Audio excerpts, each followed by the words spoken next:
Injections తీసుకునే టైంలో ఒక్కోసారి సడన్ డెత్ అయ్యే అవకాశం ఉంటుంది. స్కిన్ గ్లో త్వరగా రావాలని పదే పదే ఇంజెక్షన్స్ తీసుకుంటూ ఉంటారు. ఇది ఒక అడిక్షన్ గా మారిపోతుంది. ఐవి ద్వారా ఇంజెక్షన్ తీసుకునే సమయంలో ఇంగ్రీడియంట్ పడకపోతే హైపోసెన్సిటివ్ రియాక్షన్స్ వస్తాయని డాక్టర్స్ చెప్తున్నారు.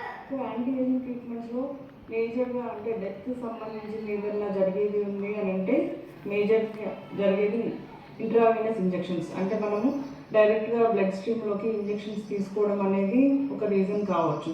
అలాంటి టైప్లో వచ్చేస్తే గ్లూటథైన్ ఇంజెక్షన్స్ ఉంటాయి. కొన్ని మధ్య లేటెస్ట్గా హైడ్రేషన్ థెరపీస్ అని, కొల్లాజన్ బూస్టర్ థెరపీస్ అని చాలా టైప్ ఆఫ్ ఐవీ ఇన్ఫ్యూజన్స్ వచ్చాయి మార్కెట్లోకి.